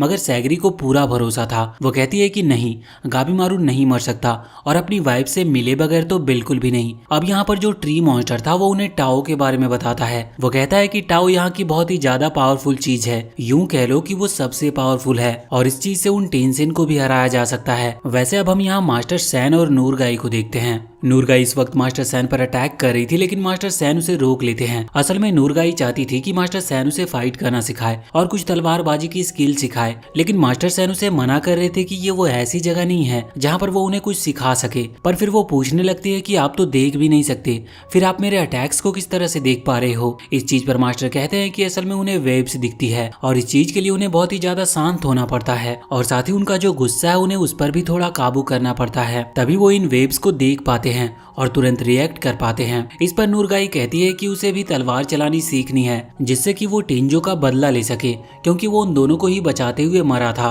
अब मास्टर सेन कहते हैं कि मैं तुम्हें सिखा तो नहीं सकता, लेकिन मेरी फाइटिंग टेक्निक्स को देखकर तुम जितना सीख सको उतना सीख लो। पहले तो वो उसे तलवार पकड़ने का सही तरीका समझाते हैं और उसके बाद वहाँ पर कई सारे मॉन्स्टर आ गए थे जिन्हें वो मारते जा रहे थे और नूरगाई ये सब देखकर उस टेक्निक को सीखने की कोशिश कर रही थी। फिर वो भी कुछ मॉन्स्टर्स के ऊपर इन टेक्निक का इस्तेमाल करती है और कुछ ही देर में लगभग उन टेक्निक को सीखने लगती है। मास्टर सैन भी ये देखकर इम्प्रेस थे, वो सोच रहे थे कि हाँ सच में इसके अंदर काबिलियत तो है। अब इसके बाद हम उन्हीं दोनों लड़का और लड़की को को देखते हैं जिनको एक टेंसेन ने एक गड्ढे के अंदर फेंक दिया था। अब हमें पता था कि वो वहाँ से तो निकल चुके हैं, इसीलिए अब वो निकलकर आगे बढ़ रहे थे। यहाँ पर जो लड़का था उसका नाम हमें चोबाई पता चलता है और वो जो लड़की थी वो उसकी बहन थी। यहाँ पर चोबाई सोच रहा था कि आखिर इन लोगों को कैसे हराया जा सकता है, क्योंकि उनकी बॉडी पूरी तरह से रिकवर करती थी। लेकिन फाइट करते वक्त चोबाई ने एक चीज नोटिस की कि उन टेंसेन की बॉडी कहीं कहीं पर बहुत ही ज्यादा वीक है, जिस वजह से उन्हें हराना एक हद तक पॉसिबल है बस। लेकिन ये तब तक था कि जब तक उनकी बॉडी फिर से रिकवर ना करे, क्योंकि जहाँ पर उनकी बॉडी वीक है उसे बस फिर से रीजनरेट होने में थोड़ा सा ही टाइम लगता था, मगर उन्हें पूरी तरह से खत्म करने का तरीका नहीं पता। अब तभी वहाँ पर एक आदमी आ जाता है जो कि बहुत अजीब था और हमें पता चलता है कि असल में ये उन टेंसेन का राइट हैंड है और उन्होंने ही उसे यहाँ पर भेजा था इन सभी ह्यूमंस जो कि अभी अभी यहाँ पर आए हैं इन पर नजर रखने के लिए। वो आदमी बहुत ही अच्छे तरीके से इनसे कहता है कि आप दोनों वापस उसी गड्ढे में लौट जाएं और उन फ्लावर में कन्वर्ट हो जाए, लेकिन ये मानते नहीं हैं। अब वो आदमी देखते ही देखते वहाँ पर बहुत सारे मॉन्स्टर्स को समन कर लेता है। वो सभी मॉन्स्टर्स उसकी बात मान रहे थे और इन दोनों पर हमला कर रहे थे। ये देखते हुए उन दोनों अपना काम बांट लेते हैं, जहाँ पर चोबाई अभी इस आदमी से फाइट कर रहा था और उसकी बहन उन सभी मॉन्स्टर्स से। मगर ये आदमी बहुत ज्यादा पावरफुल था। ये चोबाई की गर्दन पर अटैक करता है, जिस वजह से उसकी गर्दन कट रही थी और बहुत ज्यादा ब्लड निकल रहा था। ये देखकर उसकी बहन बहुत शॉक थी और अब चोबाई बच नहीं सकता था, लेकिन अचानक से उसकी गर्दन हील करने लगती है। इस बात से वो आदमी बहुत ही ज्यादा हैरान होता है और जब वो अगला अटैक करता है तो हम देखते हैं कि चोबाई की बॉडी भी बिल्कुल टेंसेन की तरह रिकवर कर रही थी। इस चीज का कारण तो उन्हें नहीं पता था कि ऐसा क्यों हो रहा है, लेकिन चोबाई को इस चीज में बहुत मजा आ रहा था और अब वो सोच रहा था कि असली फाइट तो अब शुरू होगी। यहाँ पर वो आदमी कहता है कि तुम कितने भी स्ट्रॉन्ग क्यों ना हो जाओ, लेकिन तुम मुझे नहीं हरा सकते। इसके बाद वो अपने सभी मॉन्स्टर से कहता है कि जाकर चोबाई के ऊपर हमला करे, क्योंकि उस लड़की को हराना तो बहुत आसान है। मगर जब वो पीछे मुड़कर देखता है तो उसके सारे मॉन्स्टर्स पहले ही मारे जा चुके थे, क्योंकि चोबाई की बहन ने उन्हें पहले ही खत्म कर दिया था। यहाँ पर चोबाई ज्यादा टाइम वेस्ट नहीं करता और तुरंत ही उस आदमी पर भी हमला करके उसे भी खत्म कर देता है। अब यहाँ पर चोबाई की बहन बहुत ही ज्यादा हैरान थी। वो पूछती है कि आखिर ऐसा कैसे हुआ, तुम्हारी बॉडी रिकवर कैसे कर रही है, और ये तो बिल्कुल उसी आदमी के जैसा हो रहा है जिसने हमें उस गड्ढे में फेंका था। अब यहाँ पर चोबाई कुछ भी कहे इसके पहले ही सीन चेंज हो जाता है और हम वापस से गाबीमारू और उसके ग्रुप के पास आ जाते हैं। यहाँ पर फाइट चल रही थी, वहाँ पर बहुत सारे मॉन्स्टर्स आते जा रहे थे, लेकिन ये भी उनसे हारते जा रहे थे। और हम देखते हैं कि जो टामिया है उसने अभी मे को अपने कंधे पर बिठा लिया था, जिससे कि कोई भी मॉन्स्टर उसे चोट ना पहुंचा पाए। अब फाइट कुछ देर तो ऐसे ही चलती रहती है, लेकिन फिर वहाँ पर भी एक आदमी आता है और हमें पता चलता है कि उन लोगों को दोषी कहा जाता है और वो इन मॉन्स्टर के लीडर होते हैं। ये बिल्कुल वही सेम आदमी जैसा था जिसकी फाइट अभी अभी वहाँ पर चोबाई से हुई थी, मगर ये दूसरा वाला था। उसके यहाँ पर आने के बाद रिवील होता है कि मे असल में एक टेंसेन है, लेकिन गाबीमारू यहाँ पर फिर भी उसे प्रोटेक्ट कर रहा था, क्योंकि उसने गाबीमारू की मदद जो की थी। लगभग सारे मॉन्स्टर से लड़ने के बाद अब ये उस आदमी से भी लड़ने वाले थे, लेकिन फिर वो आदमी वहाँ पर दो पार्ट्स में डिवाइड हो जाता और इसके बाद वहाँ पर बहुत सारी बटरफ्लाईज भी आ गई थी। जिसके बाद टामिया बताते हैं कि असल में ये वही बटरफ्लाई है जिनकी वजह से लोग फ्लावर्स में कन्वर्ट हो रहे थे। यहाँ पर बहुत खतरनाक फाइट स्टार्ट हो जाती है और हमें पता चलता है कि अभी तक कोई भी उनमें से फ्लावर नहीं बना है, लेकिन ये दोनों दोषी रिवील करते हैं कि ये बहुत ही ज्यादा हार्ड ट्रेनिंग से गुजर चुके हैं, इसीलिए अभी इन्हें कोई नहीं हरा सकता। असल में दोषी टेंसेन से नीचे आते हैं और वो ये भी बताते हैं कि मे असल में टेंसेन तो है, लेकिन वो उन लोगों के साथ नहीं है, क्योंकि वो बहुत ही कमजोर थी, जिस वजह से उन लोगों ने उसे मारकर बाहर भगा दिया और अब वो उसे अपनी टीम का मेंबर नहीं मानते। वो मे को खत्म भी कर सकते थे, लेकिन बस उसके पास दो चॉइस थी, या तो वो टेंसेन बन सकती थी या फिर उसे दोषी की ट्रेनिंग के लिए एक ट्रेनिंग बड़ी बनना होगा। मतलब उसके पास थोड़ी पावर थी तो ये लोग उसका यूज करते थे। और अब इसी चीज पर गाबीमारू को बहुत गुस्सा आ गया था। वो अपनी पूरी पावर को एक्टिवेट कर लेता है। यहाँ पर सामने वो दोनों दोषी अपनी पावर को रिलीज करते हुए दो खतरनाक मॉन्स्टर्स में कन्वर्ट हो जाते हैं और फिर से उनके बीच में लड़ाई स्टार्ट हो जाती है। और कुछ देर के बाद हम देखते हैं कि वो बिल्कुल भी उन दोनों मॉन्स्टर्स को टच नहीं कर पा रहे थे, और अगर टच कर भी पा रहे थे तो उन्हें कोई चोट नहीं लग रही थी। ये देखकर सभी परेशान थे। तभी मैं गाबीमारू को चुनती है उस टाओ पावर के लिए और वो गाबीमारू को वो पावर दे देती है, लेकिन उसे कंफर्म नहीं था कि गाबीमारू के पास किस तरह की पावर आएंगे। लेकिन किस्मत से गाबीमारू के पास टेंसेन की तरह ही पावर आती है, जिसमें पूरी तरह से मास्टर करना तो गाबीमारू के लिए तुरंत पॉसिबल नहीं था, क्योंकि इसमें बहुत ज्यादा टाइम लगता है। पर फिर भी गाबीमारू की स्पीड और उसकी जो पावर थी वो पहले से बढ़ चुकी थी। ये देखकर मैं भी इम्प्रेस थी कि उसने इतनी जल्दी अचानक से इस पावर को यूज करना कैसे सीख लिया। और इसके बाद वो उन मॉन्स्टर्स पर भारी पड़ने लगता और उन्हें हराने लगता है। उन्हें बस काम दिया गया था कि इन लोगों पर नजर रखना है और ये बताना है कि इनमें से उन टेंसेन को कोई खतरा तो नहीं है। अब यहाँ से निकलकर वो ये बात जाकर उन्हें बताना चाहते थे, लेकिन इतने में ही वो लोग मिलकर उन मॉन्स्टर्स को खत्म कर देते हैं। गाबीमारू कह रहा था कि भले ही उसके पास पावर आ चुकी है लेकिन अभी तक उसने इस पावर को मास्टर नहीं किया है और जब तक वो उसे मास्टर नहीं कर लेता बाकी टेंसेन के खिलाफ ये इतनी कुछ काम नहीं आएगी। अब इसके बाद हम वापस से सैगरी और बाकी सभी लोगों के आसपास आते हैं जो कि अभी टेंसेन टेम्पल में पहुंच चुके थे। यहाँ पर आने के बाद उनकी सबसे पहली मुलाकात होती है एक टेंसेन से, जिसे जैसे ही पता चलता है कि इन सभी को यहाँ पर वो ट्री मॉन्स्टर लाया है वो तुरंत अटैक करके उस ट्री मॉन्स्टर को मार देता है और उसने बस उसका गला काटा था। हमें पता चलता है कि ट्री मॉन्स्टर अभी पूरी तरह से मरा नहीं है। वैसे ये देखते हुए यहाँ पर यूजिरिया आगे बढ़ती है लेकिन वो टेंसेन उसे भी पकड़ लेता है और कहता है कि तुम ह्यूमंस हमें कभी हरा नहीं सकते। वैसे टेंसेन को पता था कि ये सभी लोग यहाँ पर बस एलिक्सर ऑफ लाइफ लेने के लिए आए हैं, लेकिन फिर वो बताता है कि एलिक्सर ऑफ लाइफ जैसी कोई चीज है ही नहीं। असल में जो टाओ है जिसे वो एलिक्सर ऑफ लाइफ मानते हैं वो कहता है कि वो तुम्हें इमोर्टल नहीं बना सकता, ये तुम पर डिपेंड करता है कि तुम्हें किस तरह की पावर मिलती है। क्योंकि जो ट्री मॉन्स्टर है असल में वो टाओ की वजह से ही ट्री मॉन्स्टर बना है, इसीलिए कोई चांसेस नहीं है कि कौन ट्री मॉन्स्टर बनेगा और कौन टेंसेन। साथ ही साथ यहाँ पर वो अपनी पावर को रिवील करते हुए वहाँ पर कुछ ह्यूमंस की तरह क्रिएचर क्रिएट करता है जो कि बहुत पावरफुल थे। उन्होंने यहाँ पर यूजिरिया को पकड़ लिया था और वो टेंसेन अभी आराम से बैठकर ये सब बातें बता रहा था। लेकिन अब तभी अचानक से यूजिरिया वहाँ पर रिलीज हो जाती है। उसने बहुत ही ज्यादा पावरफुल अटैक कर दिया था अभी उस टेंसेन के ऊपर, लेकिन हम देखते हैं कि कुछ ही देर में वो टेंसेन वापस से रिकवर कर लेता है। लेकिन इससे पहले यहाँ पर यूजिरिया और बाकी सभी भागने की कोशिश कर रहे थे, लेकिन सैगरी वहाँ पर रुक गई थी। उसके मन में ये चल रहा था कि अगर ये जो टाओ है इसकी वजह से कोई टेंसेन की जगह ट्री मॉन्स्टर या फिर किसी दूसरे मॉन्स्टर में भी बदल सकता है तो कहीं ऐसा तो नहीं गाबीमारू ने भी गलती से उसे पी लिया हो और वो भी कोई ट्री मॉन्स्टर या फिर कोई और दूसरा मॉन्स्टर बन गया हो। लेकिन अब यूजिरिया उसके पास आती है और कहती है कि अभी तुम्हें ये बात कंफर्म नहीं पता, और वैसे भी सबसे पहली चीज ये है कि हम हमारी जान बचाएं, क्योंकि अगर हम अभी हमारी जान नहीं बचा पाए तो हमें ये कभी नहीं पता चल पाएगा कि वो ट्री मॉन्स्टर बना है या टेंसेन। पर अब टेंसेन ने तो रिकवर कर लिया था, इस वजह से वो आगे बढ़कर हमला करना स्टार्ट कर देता है। मगर यहाँ पर वो यूजिरिया के मूव को देखकर बहुत ही ज्यादा इम्प्रेस था। वो देखता है कि यूजिरिया के अटैक बहुत ही पावरफुल है और यहाँ तक कि उसकी स्ट्रेंथ भी बहुत ज्यादा है, इस वजह से वो उसे ऑफर देता है उन्हें ज्वाइन करने का। यहाँ पर सैगरी और वो जो एग्जीक्यूटर है जो कि यूजिरिया के साथ आया था वो दोनों लड़ाई के लिए आगे आते हैं। यहाँ पर अभी पहले वो एग्जीक्यूटर हमला कर रहा था, वैसे उसका नाम सेंटा है। वो अटैक कर रहा था पर उसके अटैक टेंशन को ज्यादा चोट नहीं पहुंचा पा रहे थे, मगर उसकी स्ट्रेंथ बहुत ज्यादा थी क्योंकि वो एक प्रोफेशनल था।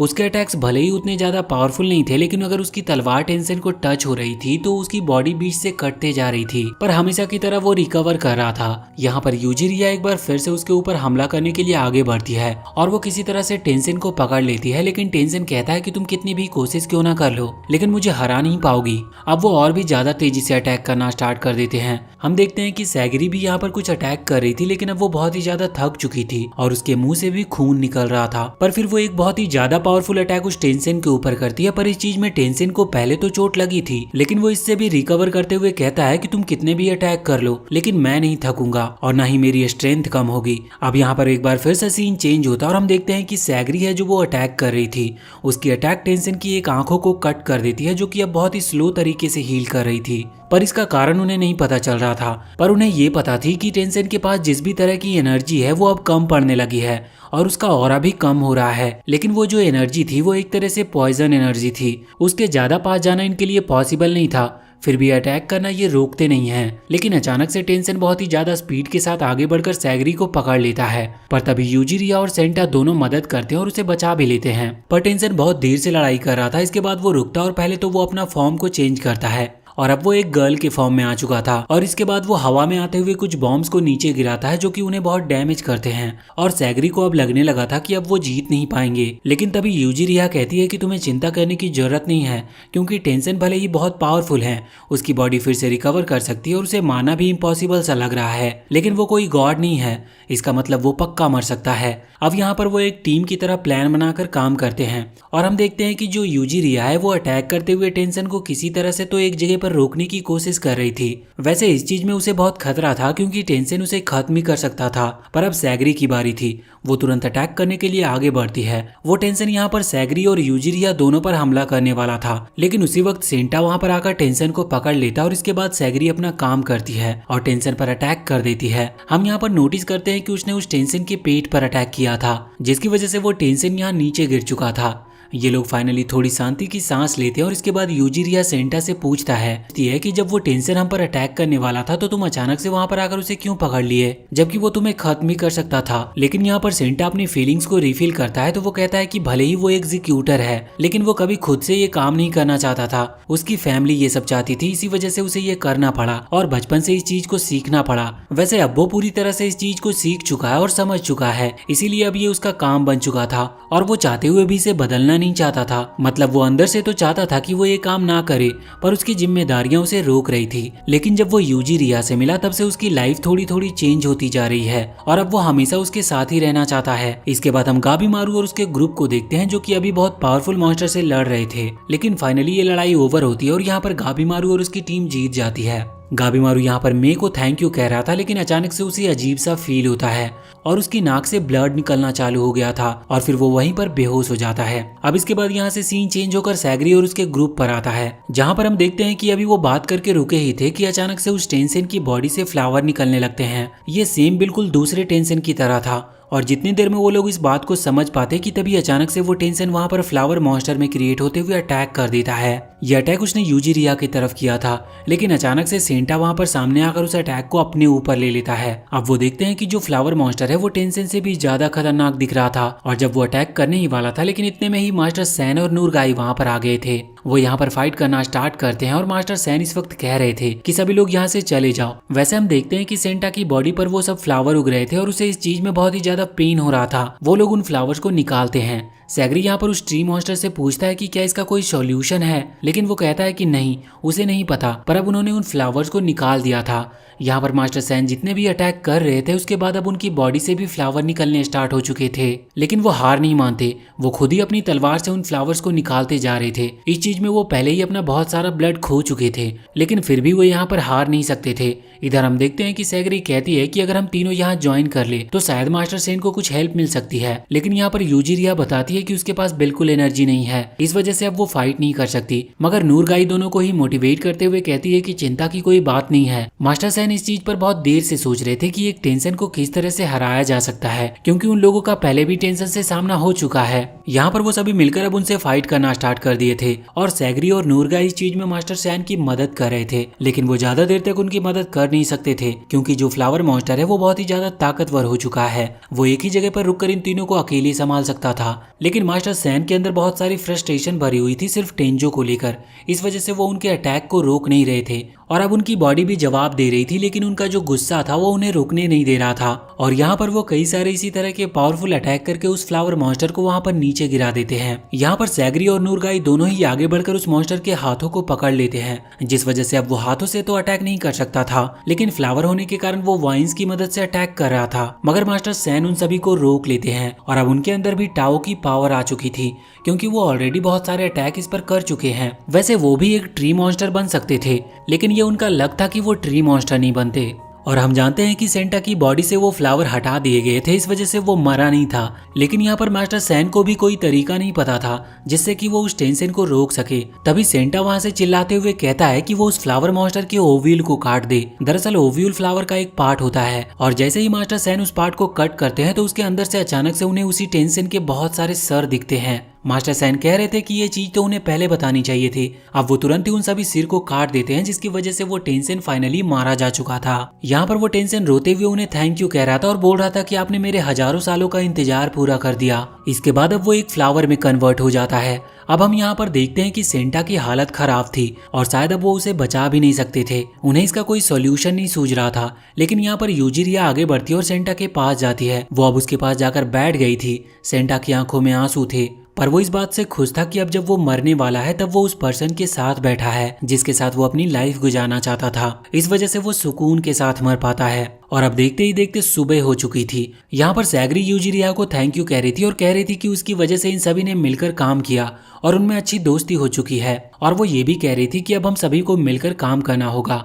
साथ ही बाकी जो भी अभी साइलेंट पर जिंदा हैं वो पूरी कोशिश करेंगे उन सभी को जिंदा बचाकर ले जा सके। अब यहाँ पर वो एक ऐसी जगह पर पहुंच चुके थे जहाँ पर वो रुक सकते थे। वो एक घर की तरह थी और यहाँ पर वो लोग मास्टर सैन से पूछते हैं कि उन्हें टाओ के बारे में क्या नॉलेज है। तो इस पर मास्टर सैन कहते हैं कि ज्यादा कुछ नहीं, पर इतना समझ लो कि जो टाओ है वो बहुत पावरफुल चीज है और अगर इसका सही इस्तेमाल ना किया जाए तो वो बहुत बुरी साबित हो सकती है। वैसे यहाँ पर सैगरी बता रही थी कि जो गाबीमारू के टीचर मतलब कि जो उसके क्लीन के मास्टर थे वो भी इस टाओ का इस्तेमाल करते थे और साथ ही साथ वो इमोर्टल की तरह थे, मगर वो इस आइलैंड से बाहर निकले ये चीज उसे समझ नहीं आती। पर इस चीज पर यूजिरिया कहने लगती है कि नहीं ऐसा नहीं है, वो एक निंजा क्लेन के लीडर हैं, उन्हें इल्यूजन तकनीक आती होगी, तभी उन्होंने इस तरह के इल्यूजन क्रिएट किया जिससे कि वो सेक्टर में सबसे स्ट्रांग बनकर वहाँ के लीडर बनकर रह सके। यहाँ तक कि यूजिरिया कह रही थी कि ऐसा भी हो सकता है कि गाबीमारू की जो वाइफ है वो भी उनका एक इल्यूजन हो, लेकिन अब इस चीज पर सैगरी उसे मना कर देती और कहती है कि अब बस ऐसी बातें करने की जरूरत नहीं है। अब यहाँ पर वो बाहर बैठी हुई थी और गाबीमारू और बाकी सभी लोग जिन्होंने यहाँ पर आइलैंड पर अपनी जान दी है उनके बारे में सोच रही थी। तभी वहाँ पर मास्टर सैन आते हैं और वो पूछते हैं कि क्या हुआ, तो सैगरी उन्हें सब बताती है, जिसके बाद मास्टर सैन कह रहे थे कि शायद तुम गाबीमारू को पसंद करती हो, लेकिन सैगरी कहती है कि नहीं ऐसा नहीं है। वो पहले समझ रही थी कि गाबीमारू एक बहुत बुरा क्रिमिनल है, लेकिन वो बुरा नहीं है, उसकी मजबूरी थी कि उसे ऐसा सब कुछ करना पड़ा और एक क्रिमिनल बनना पड़ा, लेकिन वो एक बहुत ही अच्छा इंसान है। अब यहाँ से सीन चेंज होता और अगले सीन में हम देखते हैं कि गाबीमारू को होश आ चुका था और इस वक्त वो एक गुफा के अंदर था। बाकी सभी लोग भी वहाँ पर बैठे हुए थे, वो उन सभी को बहुत ही अजीब तरह से देख रहा था। असल में गाबीमारू को अपनी सभी बातें याद नहीं है, उसे बस कुछ कुछ मेमोरीज हल्की हल्की सी याद आ रही थी, लेकिन उसे पता नहीं चल रहा था कि आखिर यहाँ पर चल क्या रहा है। वो बस सोच रहा था कि वो यहाँ से बाहर निकलकर इन्फॉर्मेशन कलेक्ट कर सके और इस आइलैंड को छोड़ सके, और बाकी उसे कुछ भी याद नहीं था कि ये लोग कौन हैं। यहाँ पर मैं कह रही थी कि जो गाबीमारू को टाओ मिला है उसकी पावर बहुत ही ज्यादा अलग है, ये नॉर्मल जैसी नहीं लग रही है, क्योंकि यहाँ पर वो गाबीमारू की एनर्जी को महसूस कर पा रही थी। उसकी एनर्जी तो बिल्कुल अलग नहीं थी, लेकिन जो उसका सर है वहाँ पर वो एनर्जी है जो कि उसे बहुत अजीब लग रहा था और उसे समझ नहीं आ रहा था कि ऐसा कैसे हो सकता है। पर इसी के साथ ये पार्ट यहीं पर एंड हो जाती है और अगर इसका अगला पार्ट भी आता है तो हम उसे भी लेकर जरूर आएंगे। वीडियो अगर अच्छी लगी हो तो चैनल को सब्सक्राइब करके बेल आइकन जरूर दबा लें।